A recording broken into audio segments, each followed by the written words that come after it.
Ce jour-là dans l'église, tout le monde voulait voir de miracles et de guérisons comme d'habitude, mais personne ne s'attendait à voir le cercueil en plein culte.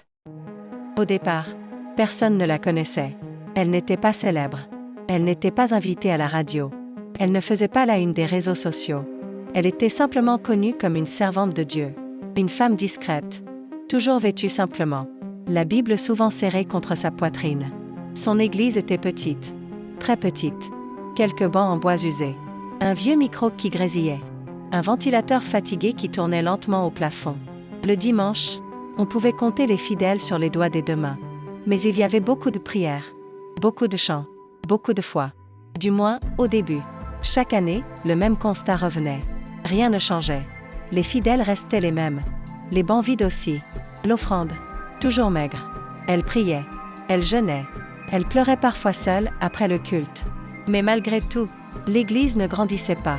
Et au fond de son cœur, quelque chose commença à naître. Pas une révolte. Pas encore. Une frustration silencieuse.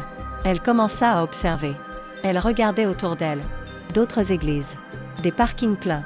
Des false amances. Des pasteurs acclamés comme des stars. Des cris. Des chutes. Des guérisons spectaculaires. Et surtout, des caméras. Elle entendait les gens dire « Là-bas, il y a la puissance. Là-bas, les miracles sont réels. Là-bas, Dieu agit vraiment. » Ces phrases la blessaient. Pas parce qu'elles étaient fausses, mais parce qu'elles semblaient vraies. Peu à peu, elle comprit une chose. Et ce qui attirait les foules, ce n'était plus la parole. C'était le spectaculaire. Les miracles. Les guérisons. Les prophéties précises. Mais elle n'avait rien de tout ça. Du moins, pas assez pour impressionner. Alors l'envie grandit. D'abord petite. Presque honteuse. Puis plus insistante. Ce n'était plus seulement l'envie d'agrandir l'église. C'était l'envie d'être reconnue, respectée, admirée. Et oui, riche.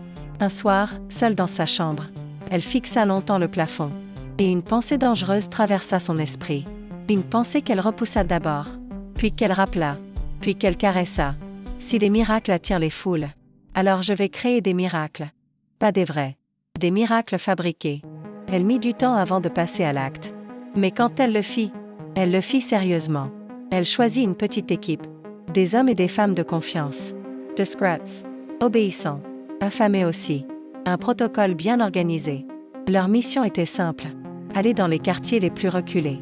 Parfois même en dehors de la ville. Chercher des inconnus. Leur proposer de l'argent. Ils devaient se faire passer pour des malades. Des handicapés. Des possédés. Des fous. En échange de quelques billets, ils témoigneraient publiquement dans l'église. Et à chaque culte, elle répétait la même phrase. Une phrase devenue sa signature. Jésus-Christ est le même hier, aujourd'hui et éternellement. Quand elle appelait les malades à passer devant, le protocole filtrait. Soignement. Methodicement. Seuls ceux avec qui ils avaient déjà dealé pouvaient avancer. Les vrais malades, eux, restaient indécis, espérant, priant, sans savoir. Au début, tout fonctionna parfaitement. Des faux aveugles retrouvaient la vue. Des faux paralysés se levaient soudainement. Des béquilles volaient dans l'air. Les cris fendaient la salle. Les larmes coulaient. Les applaudissements couvraient tout. L'église, naïve, glorifiait Dieu. Personne ne soupçonnait la supercherie. À part ceux qui étaient très proches de la maman pasteur. Très vite, les témoignages se multiplièrent. Dans les quartiers, à la radio et à la télévision. Dans les marchés, dans les bus. Les miracles sont réels là-bas. Les gens venaient en masse. L'église grandissait. On construisit un grand bâtiment. Et elle, Chanhea, elle devint une femme véhiculée. Une belle maison. Des gardes du corps. Son nom circulait partout. On ne l'appelait plus servante de Dieu. On l'appelait générale de Dieu. La puissance de Dieu dans la femme. Jésus-Christ au féminin.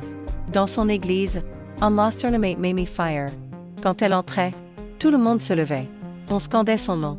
Elle n'était plus respectée. Elle était vénérée. En apparence, l'église semblait normale. Mais quand on s'y asseyait quelques minutes, on comprenait vite. Ce n'était plus une église. C'était une entreprise. Un business maquillé au nom de Jésus. Les prédications tournaient toujours autour. De prospérité, de richesse, de benedictions matérielles. On vendait de l'eau. Une bouteille à 500 francs, revendue à 5000 francs. Soi-disant bénite. De l'huile d'onction. Des mouchoirs. Des objets points. Derrière l'église, des centaines de fardes d'eau. Et après chaque culte, le protocole comptait les billets. Insurient. Mais un jour, elle se lassa. Faire toujours les mêmes faux miracles ne suffisait plus. Elle voulait frapper plus fort, marquer l'histoire. Alors elle décida de faire ce qu'elle n'avait jamais osé. La décision ne fut pas prise en un jour. Pendant plusieurs semaines, elle y pensa. Chaque nuit, la même image revenait. Un cercueil, une foule, des cris, et elle, au centre. Elle savait que c'était dangereux. Mais elle savait aussi une chose. Après ça, plus personne n'oserait douter d'elle. Ressusciter un mort, c'était franchir une frontière. Mais cette frontière, elle l'avait déjà traversée depuis longtemps. Elle convoqua ses collaborateurs. À huis clos. Cette fois, on va plus loin. Très loin. Le silence s'installa. Certains eurent peur. D'autres sourirent. L'argent avait déjà anesthésié les consciences. Ils partirent dans une autre ville. Une ville où personne ne la connaissait. Ils cherchèrent une famille pauvre. Très pauvre. Une famille pour qui l'argent pouvait changer une vie. Quand ils trouvèrent la famille, ils parlèrent doucement. Ils expliquèrent. Ils minimisèrent les risques. Au début, la famille refusa. Et s'il meurt vraiment? Et si quelque chose se passe mal? Mais quand la somme fut posée sur la table, $10,000, les regards changèrent. Le silence devint lourd. La pauvreté cria plus fort que la prudence. Ils choisirent un jeune homme de 25 ans, en pleine santé. Il riait encore ce jour-là. Ce sera rapide. Tu restes juste allongé. Tu te lèves quand on t'appelle. Ils lui montrèrent le cercueil. Il hésita. Mais l'argent était déjà là. $5,000 remis. Le jour du culte arriva. Très tôt. L'église était remplie bien avant l'heure. Des gens étaient venus de loin. On murmurait. Aujourd'hui, quelque chose va se passer. Les caméras étaient prêtes. Les téléphones chargés. Le culte démarra comme d'habitude. Chants longs. Musique forte. Ambiance électrique. Les faux miracles s'enchaînaient. Les cris. Les chutes. Les témoignages préparés. La foule était chauffée. Conditioning. Puis soudain, les portes s'ouvrirent. Un cercueil apparut, porté par une famille en pleurs. Un cri traversa la salle. Le culte s'arrêta net. La prophétesse leva la main. Pourquoi interrompre le culte du Seigneur? La famille s'agenouilla. Ils pleuraient. Vraiment. Car à cet instant, eux aussi commençaient à avoir peur. Mamie Fire, ressuscite notre enfant. La foule retenait son souffle. Elle se tourna vers l'église. Croyez-vous que mon Dieu peut le ressusciter? Oyoa ae. La salle trembla.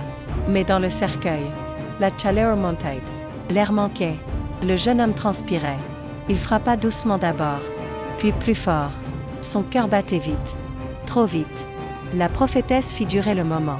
Encore, encore. Elle marchait. Elle criait. Elle parlait aux caméras. Chaque seconde devenait une minute. Dans le cercueil, les coups faiblirent. La respiration devint irrégulière. La panique envahit son corps. Puis, le silence. Elle ordonna aux morts de se lever. Une fois, 2 fois, 3 fois. Rien. Les murmures commencèrent. Les regards changèrent. La peur s'infiltra. Elle appela son nom. Encore. Rien. Ils ouvrirent le cercueil. L'odeur les frappa. Le jeune homme était immobile. Ses yeux mi-clos. Son corps froid. Le choc. La panique. Les collaborateurs comprirent.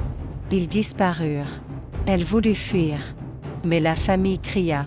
Ils révélèrent tout. La foule se dispersa. Certains pleuraient. D'autres criaient. Certains priaient. La police arriva. Manatee. Silencieuse. La prophétesse fut emmenée. Sans chant, sans cri, sans gloire. Quand Dieu est utilisé comme une marque, la foi devient une arme. Et le mensonge, tôt ou tard, réclame une vie. C'était l'Afrique et ses contes.